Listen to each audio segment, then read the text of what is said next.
오늘은 사랑의 나눔과 위로자라는 제목으로 하나님의 말씀 선포하겠습니다. 예수님께서 이 땅에 오셔서 우리에게 말씀하신 두 가지의 큰 제목이 있습니다. 그것은 이 땅을 살아가며 예수 그리스도의 이름을 전하라는 전도자의 사명을 우리에게 주셨습니다. 예수님께서 마지막 하실 때에 아버지, 아들과 성령의 이름으로 세례를 주라고 하셨던 것과 땅끝까지 이르러 주의 복음이 전해지는 복음 전도의 명령을 우리에게 주셨습니다. 또 하나가 있다면 그것은 사랑에 대한 명령입니다.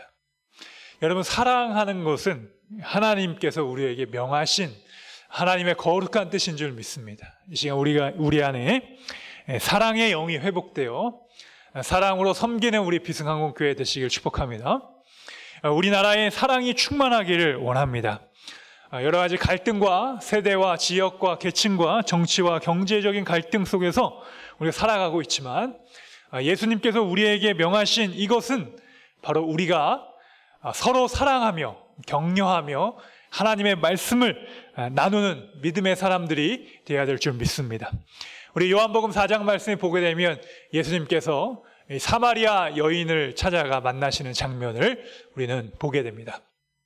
예수님께서 이 여인에게 말씀하신 후에 내가 주는 물은 영원히 목마르지 아니하는 물이다 라고 이렇게 말씀하셨고, 그 이후에 제자들에게 이런 말씀을 하십니다. 누가 먹을 것을 갖다 주었냐. 바로 그러시면서 예수님이 만나에 대해서 우리에게 말씀해 주셨는데, 예수님을 믿는 것은 여러분 하나님의 일인 줄 믿습니다. 하나님께서 우리에게 생명의 양식을 주셨습니다. 이 생명의 양식은 하나님께서 우리에게 매일매일 베푸시는 일입니다. 하나님의 일은 곧 하나님께서 보내신 이인 예수님을 우리의 구주로 믿고 그분을 사랑하는 것인 줄 믿습니다. 여러분, 예수님을 믿는 사람은 예수님의 사랑을 따르는 사람이요, 그 사랑을 위해서 자기의 귀한 것을 버리고 예수님의 사랑 안에 거하는 사람들입니다.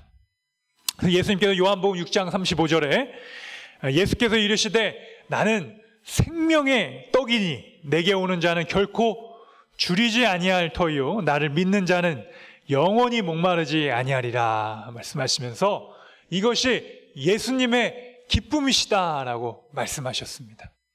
예수님의 여러분 기쁨이 무엇입니까? 바로 예수님 자신이 생명의 떡이시기 때문에 예수님을 가까이 하는 자들에게는 그는 결코 줄이지 아니한다는 것입니다. 예수님에 가까이 가면 예수님께서 우리의 영혼을 채워주시고 또 우리의 영육간에 강건하게 하실 줄 믿습니다. 목마른 자, 또 예수님을 간절히 찾는 자들에게 하나님께서 은혜를 베푸시고 지금도 자기를 찾는 하나님의 사람들에게 하나님은 영원히 목마르지 아니하는 은혜를 우리에게 주시는 줄 믿습니다. 이것이 바로 예수님의 기쁨이라는 것입니다. 여러분, 우리 어머니들이 자식들을 잘 먹이는 것이 기쁨이라 그래요. 그래서 우리 휴가 간 형제들이 집에 돌아와서 아무 이유 없이 잘 먹어주는 것, 그것이 이제 부모의 기쁨 아니겠습니까? 예수님도 마찬가지였습니다. 예수님은 늘 말씀하셨습니다. 나는 생명의 양식이다. 그리고 그 생명의 양식 하나님의 말씀, 그 영생의 말씀이 바로 예수 그리스도, 그분을 믿고 따라가는 모든 사람들에게 하나님을 알고 하나님을 향한 지식의 풍성함이 예수님의 가장 큰 기쁨이었다라는 것입니다.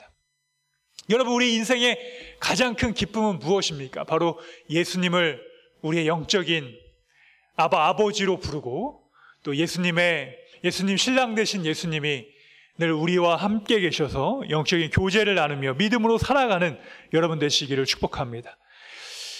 사도행전 4장 말씀 쭉 보게 되면 베드로와 사도 요한이 복음을 전한 이야기들이 나옵니다. 여러분, 초대교회는 이 두 가지를 실천했던 하나님께서 쓰시는 교회였습니다. 베드로와 사도 요한을 통하여 하나님의 복음을 3,000명, 5,000명에게 전하고 그들을 회개하게 하고 그들이 하나님 앞에 돌아오게 되는 놀라운 역사가 일어났습니다. 초대교회는 예수님의 명령을 지켰던 교회입니다. 그리고 그 초대교회는 오늘 본문의 말씀처럼 서로를 사랑하고 서로 주님 안에서 교제하는 교회였습니다. 이 교제함을 통하여 그들은 행복했고요. 그들은 예수 그리스도 안에서 참된 복을 누리는 하나님의 신실한 교회였는 줄 믿습니다. 여러분들도 우리 비승환경교회와 또 우리 군교회의 그리스도의 사랑이 차고 넘치기를 축복합니다. 그 교회가 행복할 수 있었던 것은 그리스도의 사랑의 띠로 함께 묶여져 있었기 때문입니다. 그리스도의 사랑으로 하나 됐기 때문입니다. 그리스도의 사랑으로 악한 마귀가 그 안에 들어오지 못했다는 것입니다. 그들은 항상 나누며 그리스도의 사랑을 서로에게 확인하고 그리스도의 사랑이 우리 안에 어떻게 일하신지에 대해서 고백하고 서로를 축복했습니다. 그랬더니 이 교회의 그 행복이 커지는 거예요. 여러분, 지금도 우리 교회가 사랑에 넘치기 위해서는 사랑의 나눔이 있어야 됩니다. 작은 것일지라도 또한 말 한마디라도 서로를 향한 그 사랑의 나눔을 통하여 성령님께서 그 안에서 기름 부으실 줄 믿습니다. 성령이 임하고 사랑이 임하는 것, 여러분, 그것은 바로 모든 영광을 예수 그리스도께 돌리는 것입니다. 이 사람들은요, 사도행전의 초대교인들은 자기에게 그 모든 영광을 구하지 아니했습니다. 그들은 서로 한 마음과 한 뜻이 되었다고 우리 32절 말씀에서 말씀하고 계십니다. 믿는 무리가 한 마음과 한 뜻이 되어 모든 물건을 서로 통용했다는 겁니다. 여러분, 여기서 한 마음과 한 뜻이 되었다. 그들의 한 마음과 한 뜻은 무엇이었냐면 바로 하나님의 명령이었던 복음을 전하고 예수 그리스도 안에서 이 교회가 뜨겁게 사랑하는 것입니다. 그 각각의 사람들이 다 각자의 생각이 있고 각자의 가치관이 있었음에도 불구하고 그들은 누구를 더 사랑하고 덜 사랑하고 하지 않았습니다. 그들은 그리스도 안에서 형제가 되었습니다. 그리스도 안에서 능력이 되었습니다. Brother and sister, 형제 자매가 되었기 때문에 그들은 그리스도 안에서 한 지체가 되었다는 것입니다. 자기 주장이 강하고 자기의 의견만을 내는 곳에는요, 여러분, 항상 다툼이 있습니다. 내 생각과 의견을 앞세우는 곳에는 언제나 불평과 또 시기와 질투가 있습니다. 그러나 어떤 상황이든지 하나님께서 주신 그 사명을 누리고 이끌어가는 자에게 하나님께서 복을 주실 줄 믿습니다. 여러분, 그런 축복의 통로가 되시길 축원합니다. 여러분, 이 나라의 행복 지수를 조사할 때가 있습니다. 여러분들도 이렇게 많이 들어보셨을 겁니다. 행복한 나라가 어디인가? 행복한 나라에 대한 조사를 하게 되는데요. 그런데 우리가 생각하는 행복한 나라는 아주 잘 사는 나라, 경제적으로, 정치적으로 안정된 나라라고 생각하지만 1위가 방글라데시, 2위가 부탄, 3위가 네팔, 이런 어떻게 보면 경제적인 약소 국가이지만 그들 나라 가운데 행복이 넘쳐요. 왜냐? 그들에게는 나눔이 있기 때문입니다. 그리고 그들의 소유가 아니라 항상 그 안에 깊은 나눔이 있어요. 서로에 대한 배려가 있고 서로에 대한 기쁨이 있는 것입니다. 여러분, 아무리 많이 가진다 해도 우리 인간은 행복을 느낄 수가 없습니다. 그래서 우리는 예수 그리스도 안에서 참된 행복을 누리시길 축복합니다. 행복의 근원, 행복의 시작은 바로 예수님이십니다. 예수님으로 여러분 만족하고 믿음으로 나아가시기를 축복합니다. 자기 주장을 하면 불행해지고요, 예수님을 자랑하면 행복해지는 것입니다. 예수님을 날마다 자랑하시는 여러분 되시길 축복합니다. 우리의 자랑, 또 우리의 소망, 우리가 외롭고 또 세상의 사람들과 거리에 감이 있을지라도 여러분, 우리는 그들에게 향하여 그리스도의 사랑을 조금씩 나눠주는 것입니다. 작은 거 하나라도 나누어주는 거예요. 그리스도의 사랑을 통하여 하나님의 교회를 세워가는 것입니다. 요즘과 같이 코로나 같은 시절에 저는 부대를 방문할 때 우리 분들에게 마스크 하나씩 좀 드리면서 격려하고 하면은 싫어하시는 분은 없어요. 작은 거 하나라도 함께 나누며 대화를 해 나가는 것입니다. 사탕 하나를 나누어도 행복해지는 거예요. 여러분, 우리 초대교회는요, 이 사탕 하나의 문제가 아니고 뭐 작은 것이 아니라 그리스도의 사랑을 나눈 줄 믿습니다.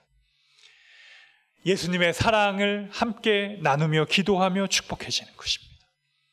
여러분, 우리가 이 세상에 나의 그릇보다 더 많은 것들을 소유하면 오히려 우리 인생이 피곤해지고 무너지고 넘어지게 된다는 것입니다. 그러기에 믿음의 사람들은 하나님을 위하여 이 세상에 많은 것들을 나누었습니다. 카네기와 록펠러라는 사람은요, 10의 1조를 나눴고, 또 그 갖고 있었던 그것을 통해서 재단을 세우고 학교를 세우고 수많은 사람들을 살리고 키웠습니다. 여러분, 그런 모든 것들이 무엇입니까? 바로 나눔이라는 것입니다. 하나님이 우리에게 주신 재능, 시간, 물질, 또 모든 것들을 예수 그리스도를 위하여 우리가 나누는 마음을 달라고 기도하신 여러분들 축복합니다. 하나님의 말씀을 통독하고요, 하나님의 말씀 하루에 몇 장이나 꼭 읽고 또 그것을 내 삶에 적용시키고 하루에 하나님 앞에 기도하며 그 주님과의 교제를 통하여 하나님의 마음을 얻게 달라고 여러분 나아가시길 축복합니다. 우리 복음의 전함이 우리 인생의 가장 큰 설레임과 은혜가 되기를 소망합니다. 하나님이 우리를 통하여 예수 그리스도를 입으로 전파하게 하셨습니다. 그리고 그 예수를 통하여 전파하는 입술을 행복하게 하셨고, 그 전파되어지는 우리의 말과 입술의 고백을 통하여 하나님의 사랑이 가득 넘치게 되는 은혜를 우리에게 주신 줄 믿습니다. 그러므로 누가복음 9장 23절 말씀에 아무든지 나를 따라오려거든 자기를 부인하고 날마다 제 십자가를 지고 나를 따를 것이다. 누구든지 나를 따라오려거든, 예수님을 따라오려거든, 이것이 바로 행복의 길이라는 것입니다. 현재 가난, 또 우리가 이 세상 사람들에 비해서 연약함 있을지라도 하나님께서 우리에게 한 마음과 한 뜻이 되어 하나님의 큰 권능을 우리에게 주실 줄 믿습니다. 우리 두 번째로 살펴볼 것은요, 부활의 신앙을 회복하라는 것입니다. 우리 33절 말씀입니다. 사도들이 큰 권능으로 주 예수의 부활을 증언하니 무리가 큰 은혜를 받아.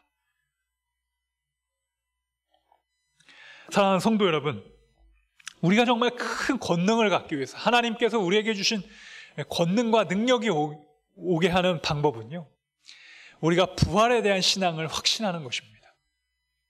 부활은 이 세상이 모든 전부라고 이야기하지 않습니다. 예수 그리스도께서 신랑 되신 예수님께서 다시 오시는 이 땅에 우리가 다시 하나님의 나팔 소리에 우리의 영이 깨어 하나님께 부르시는 그 삶으로 우리를 인도하신다는 것입니다. 우리가 비록 이 땅에서 육신이 연약하여 고통과 슬픔이 있고 또 세상에 연약함과 그 모든 것이 있을지라도 하나님께서 이 부활의 신앙을 통하여 우리에게 은혜를 주시고 권능을 주신다고 말씀하셨습니다. 부활의 신앙은요, 매일매일 주님께서 우리에게 주시는 인생을요, 아름답고 귀한 것으로 여기는 것인 줄 믿습니다. 하나님께서 우리에게 주신 그 새날을, 여러분 오늘 하루를, 내일 하루하루를 정말 하나님께 우리에게 처음 주시는 그 마음을 가지고 우리는 이 땅의 나그네와 같은 인생을 가지고 또 처음 여행하는 여행자와 같이 믿음으로 살아가시길 축복합니다. 여러분, 주님께서 우리에게 말씀하십니다. 이 세상은 정말 낯선 곳입니다. 또 이 세상은 영적인 싸움이 있습니다.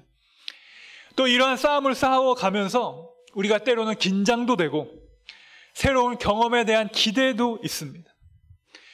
그러나 우리가 점점점 하나님께 주신 그런 새로운 마음보다는 악한 영에 짓눌려 오늘 하루를 새롭게 살기보다는 그냥 그런 날로 만나고 살아갈 때가 참 많이 있습니다. 하나님께 우리의 그런 새 마음을 주시기 위하여 여러분 기도에 힘쓰시길 축복합니다. 하나님께서 그러한 새로운 마음, 새술은 새 부대에 부어주시는 은혜가 여러분 삶 가운데 함께 하시길 축복합니다. 하나님이 우리에게 맡겨주신 만나는 사람들을 영혼 구원의 통로로 바라보고 또 하나님의 그 사랑을 모두에게 그리스도의 그 선한 능력을 전하시는 저와 여러분 되기를 축복합니다. 여러분, 우리나라 속담에도요, 웃는 얼굴에 침을 못 뱉는다라는 이야기가 있습니다. 뭐 가는 말이 고와야 오는 말이 곱다라는 그런 이야기들도 마찬가지입니다. 세상도 그런 이야기를 합니다. 예수님께서는 우리에게 하나님과의 좋은 관계를 통하여 이웃 사랑을 하라고 말씀하셨습니다. 초대교회에게 그냥 모든 물건을 나누라고 말씀하시지 않았고 그들이 부활을 믿으라고 말씀하셨습니다. 부활에 대한 확신과 이 땅이 영원하지 않다라는 것에 대해서 그들이 영적으로 고백하는 순간 주님께서 그들의 마음 가운데 새로운 마음들을 허락해 주셨습니다.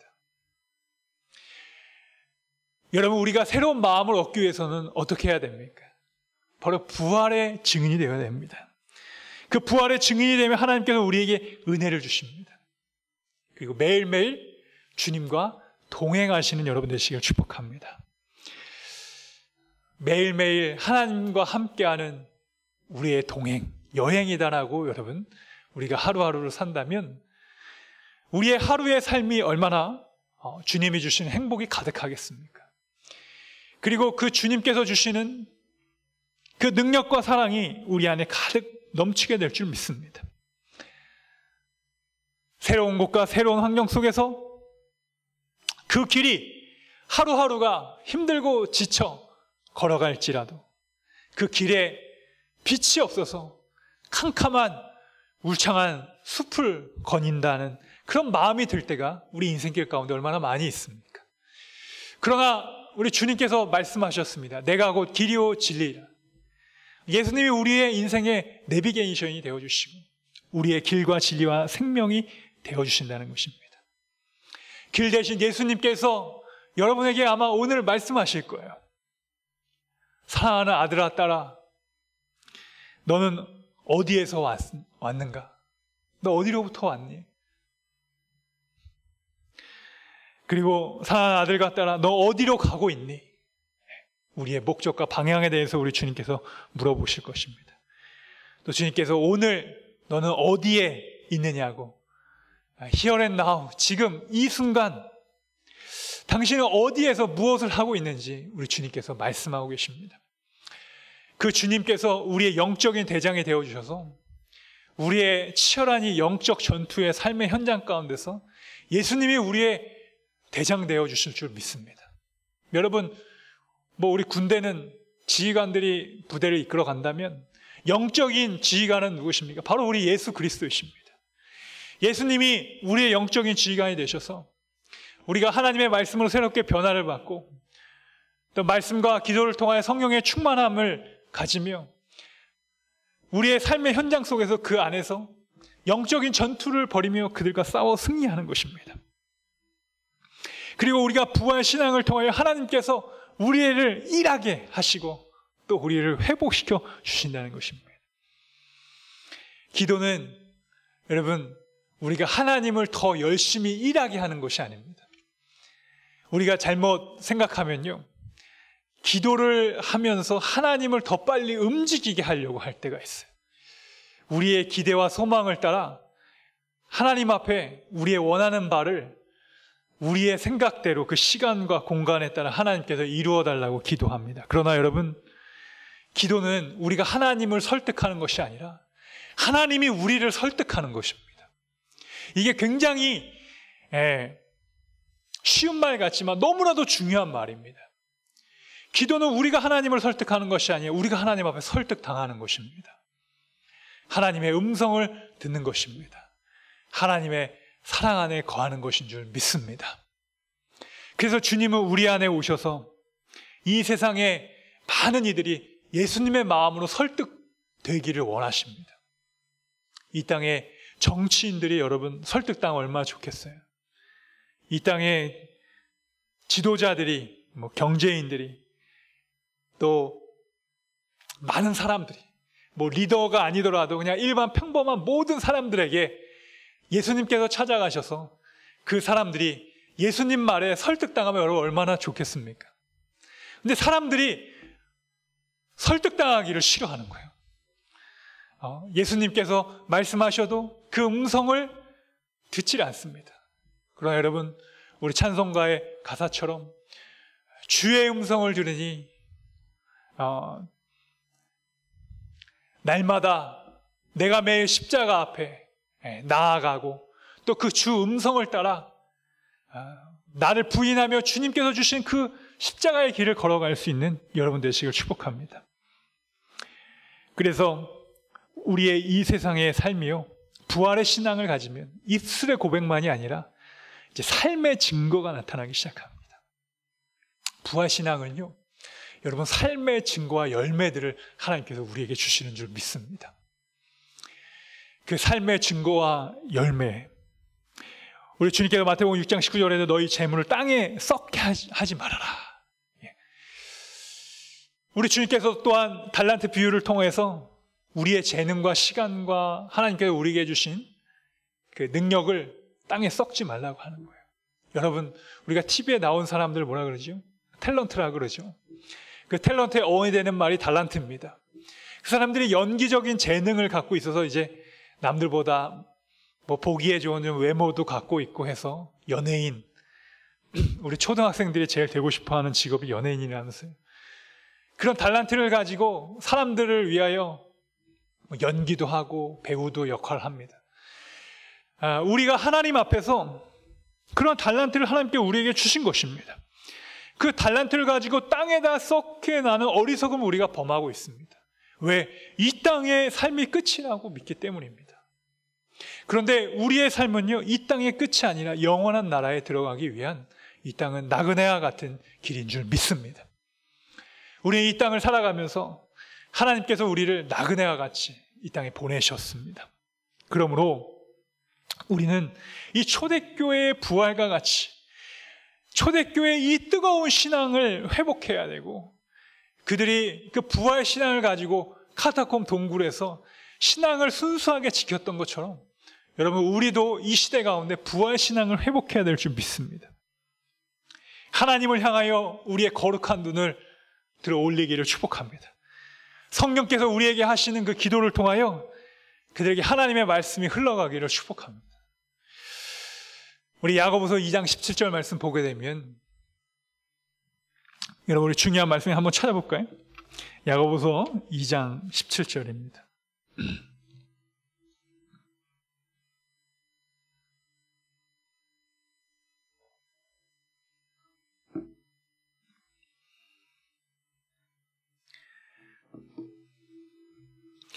우리 한번 같이 읽어보겠습니다.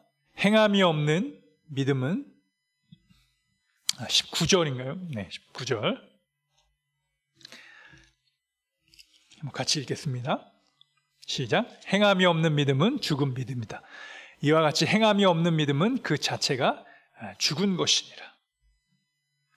여러분, 우리 인생 가운데서요, 이 행함이 없는 믿음은 우리를 넘어뜨리게 하고 연약하게 하는 것입니다. 야고보서 사도는 우리에게 실천적인 믿음의 신앙을 말씀하셨습니다. 그래서 우리가 정말로 주님 안에서 온전히 회복되기 위해서는 이 행하는 믿음, 17절이죠. 이와 같이 행함이 없는 믿음. 그러니까 우리의 믿음이 말로나 혀로만 하는 것은요, 열매 맺지 못한다는 것입니다. 이 초대교회가 바나바라는 위로자를 통하여 그가 그의 모든 재산을 하나님 앞에 헌신했고, 그 재산을 통하여 가난한 자가 없었습니다. 이와 같이 한 사람의 행하는 그 믿음 하나를 통하여 그 교회 공동체가 살아나는 역사가 일어났습니다. 바나바는 이 초대교회에 너무나도 귀한 분이었습니다. 복음을 전하는 자가 있었고요, 자신의 귀한 것을 향유함을 깨뜨려 그 교회를 세워갔던 이 바나바 같은 믿음의 사람이 있습니다. 우리 14절, 야고보서 14절, 2장 14절 말씀 보게 되면 이 말씀이 왜 이런 말씀이 나오냐. 내 형제들아, 만일 사람이 믿음에 있노라 하고 행함이 없으면 무슨 유익이 있으리요? 그 믿음이 능히 자기를 구원하겠느냐. 말로만 하는 거는 믿음이 아니라는 겁니다. 말로만 이웃 사랑하는 것은, 그것은 진짜 믿음이 아니라는 거예요. 여러분, 우리의 신앙이요, 하나님께서 주신 그 믿음을 가지고 우리가 실천하게 되기를 축복합니다. 행함이 있는 믿음이 되기를 소망합니다. 행함이 없는 믿음은요, 죽은 믿음이라고 우리 주님께서 말씀하셨습니다. 나눔은 우리의 삶을 거룩하게 하나님께서 회복시켜 주시는 축복의 통로입니다. 주님께서 그 나눔을 통하여 우리의 삶에 흔들어 넘치도는 복이 임하게 될 줄 믿습니다. 우리가 입술과 혀로만 주의 복음을 나누는 것이 아니라 하나님께서 주신 그 사랑을 어떻게 실천하며 하나님의 은혜를 어떻게 이웃들에게 나누며 살아갈 것인가. 그것이 바로 부활의 신앙으로부터 시작한다는 것을 우리는 반드시 기억해야 합니다. 입술만이 아니라 삶의 증거로 나타내야 돼요. 세상을 향한 집착, 또 세상을 향한 성공에 대한 그 목마름, 세상의 것에 대한 그런 마음이 아니라 하나님 나라에 대한 비전과 소망, 그것이 우리의 영혼을 살리게 하고 우리의 부활을 더욱더 강력하게 할 것입니다. 초대교회의 부활은 하나님께서 주신 놀라운 축복이었습니다. 이 땅에 하나님께서 주시는 그 은혜가 우리 다시 한번 회복되기를 축복하면서 오늘의 말씀을 정리하겠습니다. 여러분, 신명기 4장 5절 말씀 보게 되면 하나님의 말씀을 순종하면 복을 얻고 너희 중에 가난한 자가 없으리라 말씀이 있습니다. 우리는 누구나 다 가난한 자가 되기를 원치 않습니다. 주님께서는 단순히 이 세상의 재물을 이야기하는 것이 아니라 영적으로 빈곤한 인생을 살아가지 말라는 것입니다. 영적으로 빈곤해지면요, 세상의 것이 채워져도 우리는 빈곤한 인생을 살아갈 수밖에 없습니다. 세상의 것이 있건 없건 간에 영적으로 부요한 자가 되시기를 축복합니다. 그 말씀은 우리 신명기의 말씀처럼 여호와의 복을 순종하는 자, 순종하며 그 복을 누리는 우리 비승항공교회, 우리 항작사, 우리 부대원들 다 되시기를 우리 주님의 이름으로 축복합니다. 아멘.